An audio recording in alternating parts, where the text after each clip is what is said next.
Hey, Good Smackers, and welcome back to the Good Smack podcast brought to you by Hey Social Good. I'm your host, Cindy J.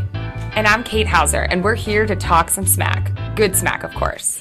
Each episode, we interview leaders, business owners, and thought provokers in the world of sustainability and social good in hopes of inspiring you to do some good through more mindful, conscious habits. Sometimes all we really need is a good smack to wake us up to the issues facing our world and small steps that we can take to help give back. So Cindy J, are you ready to talk some smack? Yes, I am. Let's do it.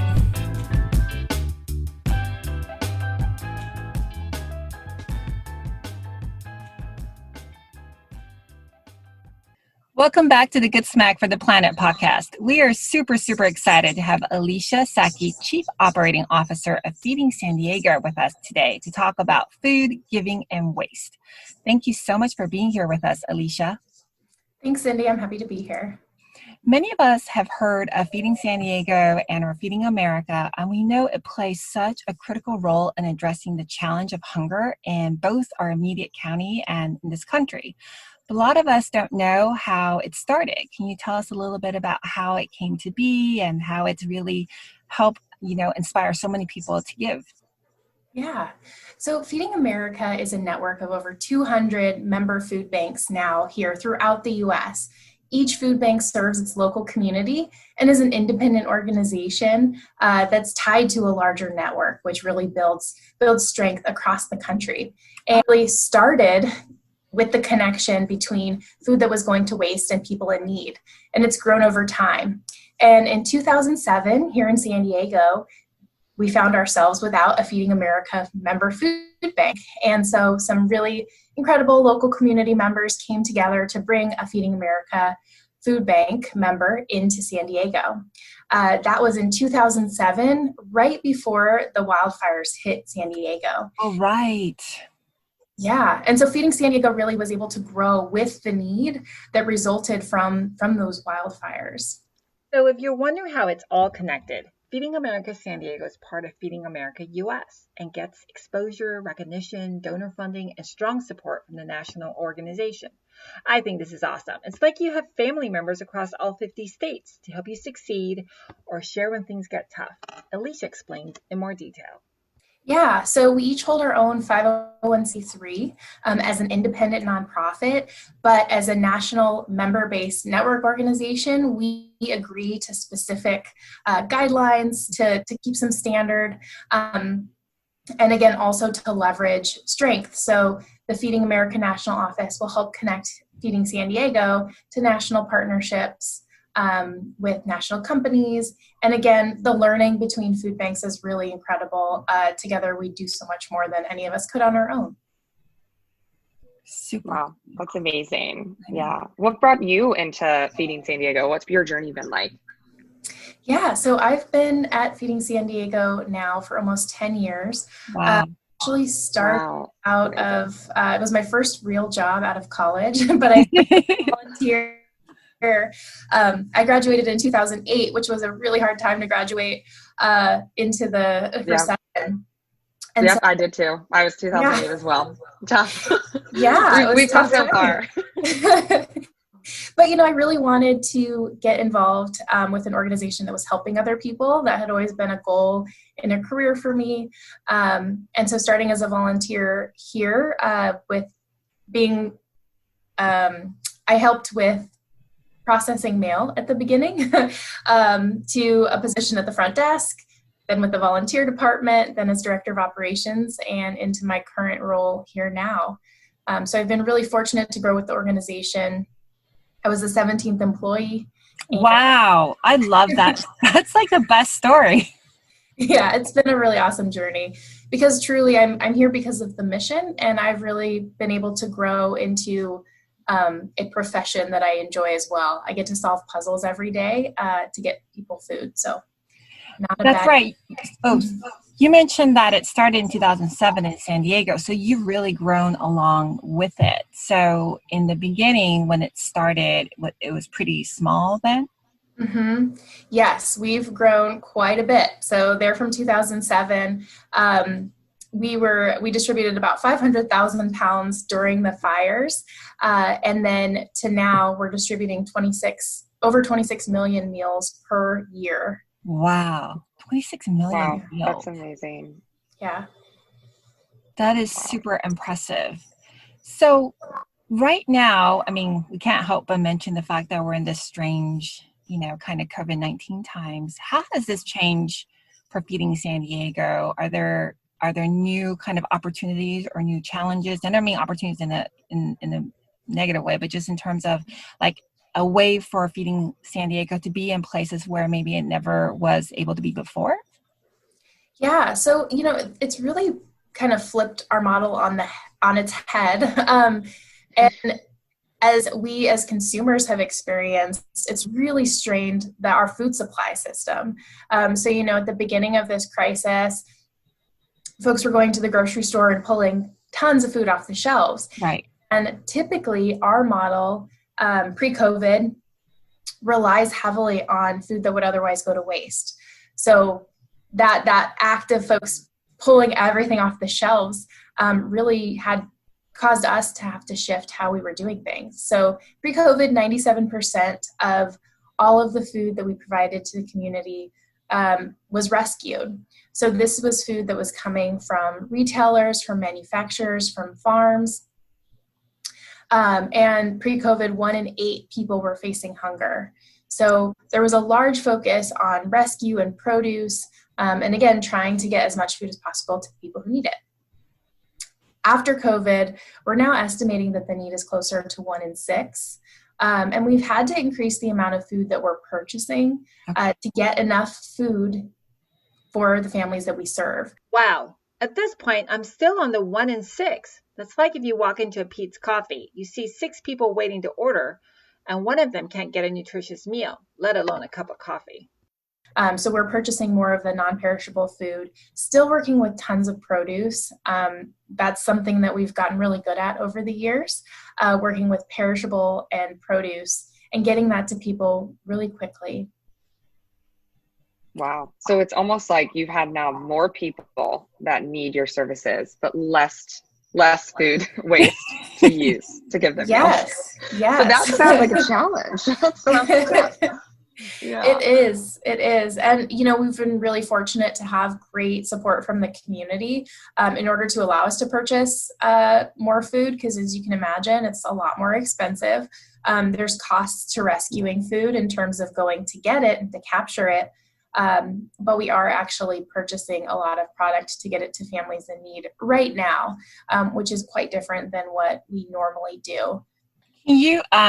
I'm probably like most people, which I don't quite understand when you capture the food. Like, I think my understanding before is maybe pre-COVID, if, a supermarket has some leftover food, that's one source of capturing food, right? And now if you buy new food or capture food, has that changed at all? Like, how does that actually work for those of us who don't get to work on this cool mission every day?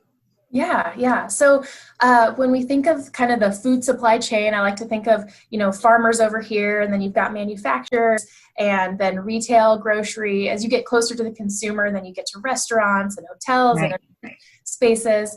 And for pre-COVID, most of what we were doing was rescuing. The bulk of the food that we were rescuing was coming from further up on the supply chain. So from the farmers, the manufacturers, and retail grocery. Retail grocery actually accounts for about 13 million of that 26 million meals that I mentioned earlier. So that's about half.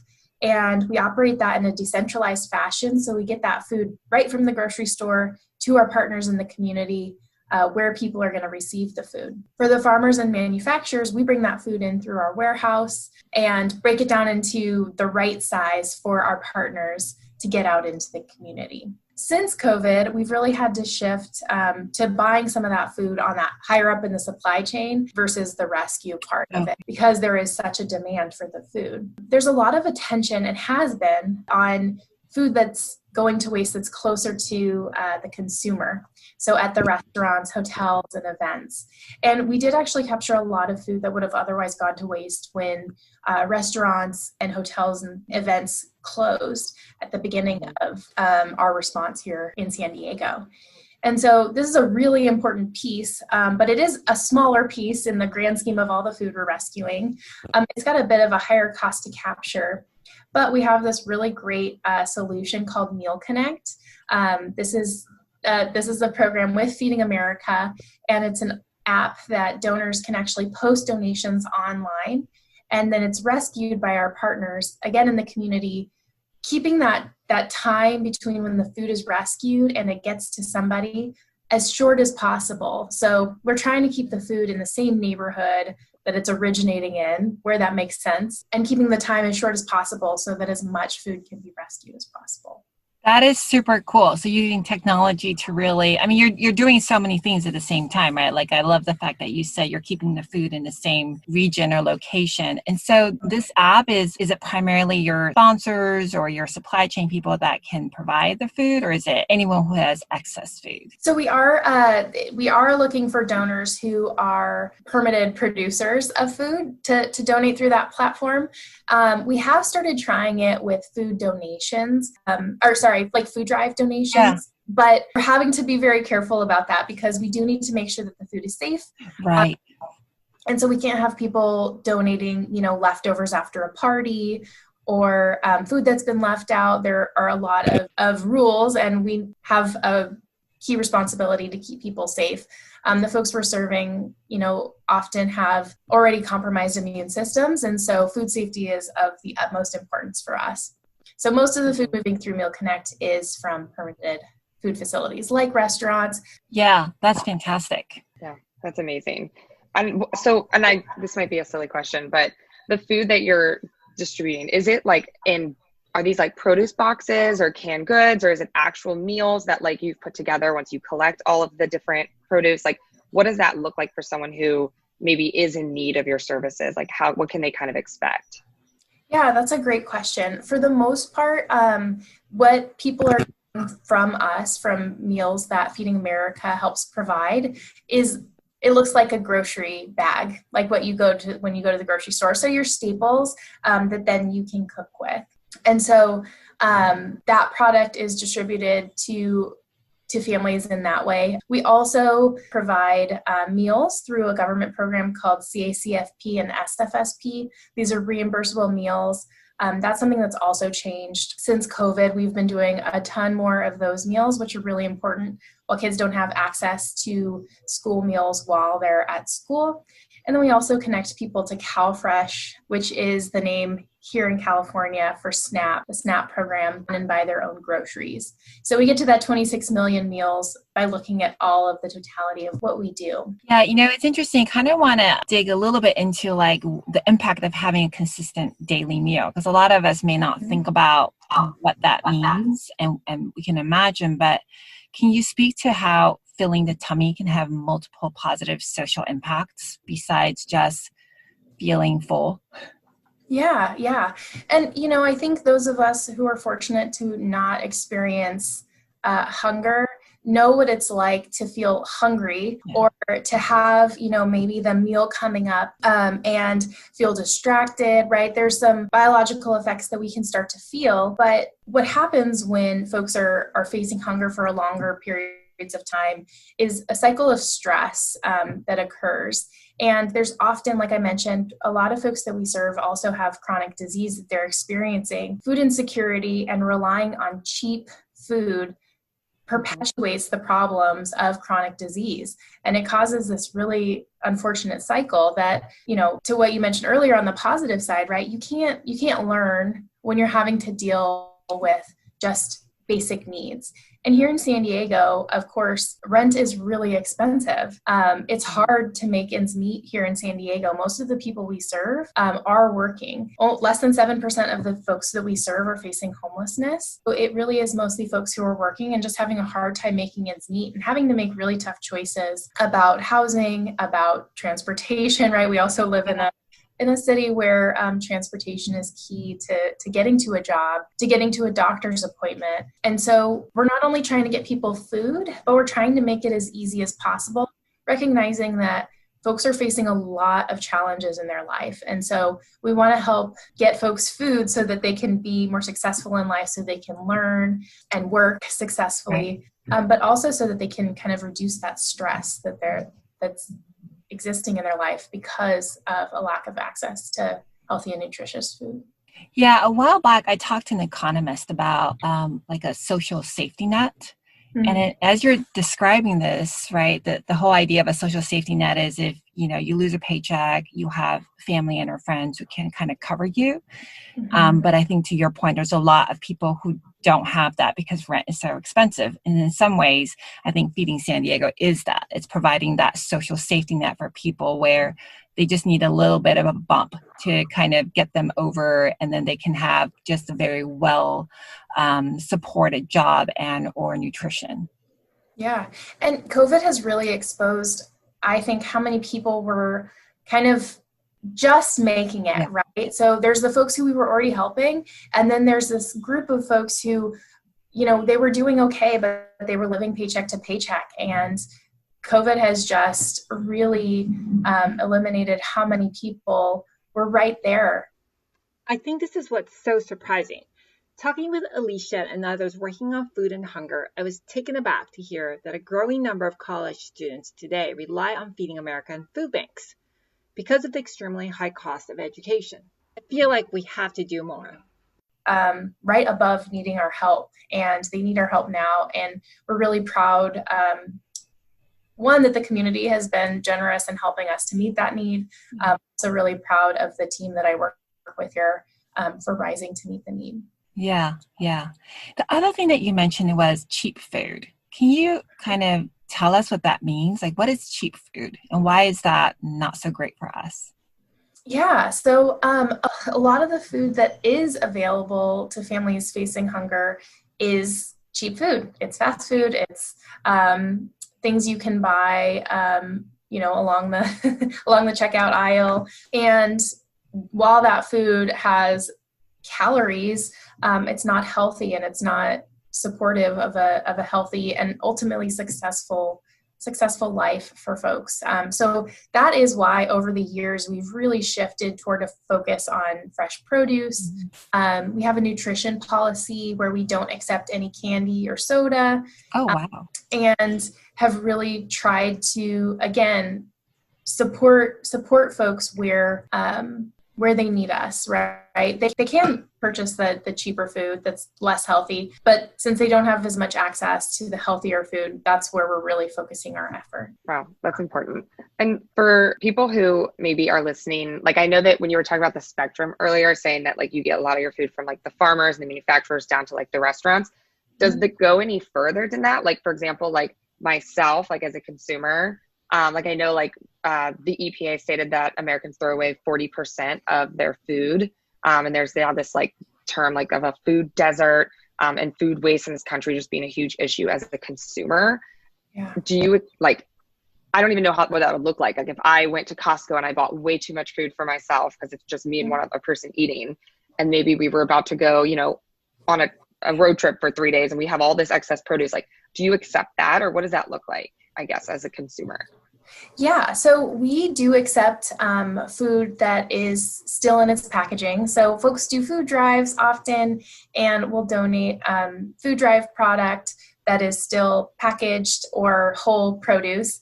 As I mentioned food safety earlier, one of the challenges is we're not able to accept food that's been prepared for food safety reasons. There's a great website that isn't related to us, but I share with a lot of people because I've learned along my journey with Feeding San Diego is the Save the Food campaign, which is a really great way to learn tips about saving food in your personal life. There's like a dinner party planner to help you plan the right amount of food. It's really helpful from that consumer perspective. Again, we'd love to accept donations of food that is acceptable for donation, but that's also a really great resource as well. You mentioned also about food deserts and kind of the food waste gap, and that's become a huge key personal driver for me. I really started because I believe I started with Feeding San Diego because I believe everyone deserves a chance to be successful, and you really can't do that when you don't have enough food. But the more I've learned about how we operate and how we rescue all this food, the more it's that dichotomy of people needing food and there being so much food waste has really fueled me. And so, our food system is really built around consumer demand. And so it's built for excess at every level. And that causes the problems that we face. And fortunately, we have food banks across the country who are capturing that food, but there's still food going to waste beyond that. And I'm guilty of this too. I think this is one of the things I've learned, right? When I go into the store and I have an item that I want, I expect it to be there. I'm kind of annoyed when it's not. So, we have this expectations that perpetuates the system of waste. And then at the same time, the food system and how food gets to folks is not built equitably across the board. And so it's not only the case that not everyone has equal access to purchase food, meaning there might not be retailers or food access in any given place that you drop a pin on a map, but not everyone has the ability to access that food, right? Go in and pay for it, even if it is in their community. So we're really trying to bridge that gap. With the 13 million meals that we do through retail, we really are able to keep food pretty much close to where it is. We're rescuing it and keeping it right there where people live so that they do have access. Trying to flip that around a bit. Yeah, I love what you said about, the access to food, because it is a crazy thing where we have not enough food for some people and yet too much food. And I'm glad you mentioned the consumer demand. I think that's one thing, like for us at Hey Social Go, we're trying to really highlight is how much power we have as individuals and what we can do. We oftentimes try to highlight those companies, social good companies who are, doing something good above and beyond their business operations. And I know that a lot of businesses love partnering with Feeding America or Feeding San Diego because it's such an immediate need. Can you kind of explain to us, like, how do businesses partnering with you help Feeding San Diego? Yeah, so first and foremost, I think it's a great way to help spread the word, right? Folks are going to be getting these products anyways, and it's a great way to help more people know about Feeding San Diego and Feeding America, and that there is this need in the community. Hunger is a really hidden issue in our country, and it's really important to let people know that it exists and what a big problem it is. Yeah. So businesses help us with food and fund donations, volunteerism. We have really great partnerships, longstanding partnerships with companies throughout San Diego and again, across the U.S. to provide access to food, funds, and awareness to our cause. Yeah. Do you have a favorite, I don't know, you mentioned like food drives or, business funds. Do you have a favorite like event or program that you guys do, whether it's one time or every year, that is just, you feel like really speaks to, filling this gap? Oh, goodness. Well, and unfortunately we didn't do it this year. We've done some great events in the past, partnering with restaurants, right? That's such a natural place for us to be connected, where we partner with restaurants. We also partner with breweries to do some tasting events. Right. And, I love that. Yeah, if you appreciate food, it's not that hard to make the step toward appreciating why it's such an issue when folks don't have food. So, with that event, we can also educate folks on how big the need is and what they can do to help, which is in part showing up at that event and helping us fundraise. But the other thing is to provide food or funds or time, volunteering, or voice. I think that's a huge thing, especially right now during this pandemic, is there's a lot of folks, like I mentioned, who are experiencing hunger for the first time and don't necessarily know where to go. This is a new problem that they may not have experienced before. And so spreading the word is important, not just so more people get engaged to help, but so more people know where to find help. Yeah, definitely. And for people who do want to get involved, I mean, this is obviously such an interesting time, but like, are you accepting volunteers? Like, what does that look like? I mean, I know myself, like I am eager to help and I'm eager to do something, but I don't really know where to start. Yeah. So we are accepting volunteers. We are accepting volunteers at a much smaller level at the moment. But our website, feedingsandiego.org, is a great place to find kind of the right fit for any person in terms of how they can get involved based on time, ability. We typically have 14,000 volunteers a year. So wow. things have had to shift a lot during this time to keep everyone safe. Right now we have about 75 volunteers a week compared to about 200 to 300 a day. So big difference. But again, we're just focused on keeping people safe while still getting food out to the community. Well, now we know why you became the COO, right? Because dealing with 14,000 people is not an easy feat at all. And to manage everyone to do their job and get the food to the right people in the right place, that is super, super impressive. And as you're talking about, the connection with restaurants and, breweries, which is what we're all very familiar with in some ways. And earlier you had mentioned how just $10 feeds, how many meals did you say? With every dollar that helps provide 4 meals. So oh my gosh, 40. So that's like for a $5 latte, 20 meals, right? Right. So, I mean, if I just go get a beer, you might brew craft beer, you could really fund a lot. So it seems like it's an easy thing for people to, seek those breweries. And this is where we say there's a lot of, I think, businesses that are purpose driven that are like, yeah, we want to do our part. And I love hearing the collaboration with organizations like Feeding San Diego. It's just amazing. Yeah, definitely. It really is so inspiring. We're part of a network, both, again, at the U.S. level, here with all of our partners who are distributing food directly in the communities to the folks we serve, all of our supporters, all of those businesses that we work with. It's really inspiring. That's the biggest lesson I learned from working with volunteers, was how inspiring it is and how strangers can come together and not know each other at the beginning. And by the end, there's this hum of people who are energized and excited about what they're doing together and for others. Yeah. And building that community, which I feel like we're always in search of like to be part of a community that's moving forward in some way. So cool. So cool. And we're just so impressed, like how much you've been able to accomplish in such a short amount of time, Alicia. Thank you. We've got an awesome team here at Feeding San Diego. Again, I'm really proud to be part of this amazing team of people. Yeah, so for those of you who heard, please visit feedingsandiego.org and find out about all the different programs they have. And I think do you have drop centers too that people can find out about on your website if they're interested in volunteer opportunities? Yep, so Feeding San Diego, there's a Get Involved tab, and you can find out how to get involved in a way that makes sense for you. Terrific. Thank you so much for kind of sharing your story with us and sharing your passion, Alicia. And we're going to work hard to try to get more people out to know about Feeding San Diego. Awesome. Thank you so much for having me.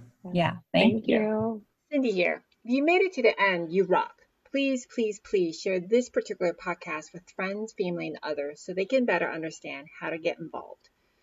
And I'm hoping someone out there who needs a little boost will hear this and know they can always respectfully turn to Feeding America and other food banks to get support.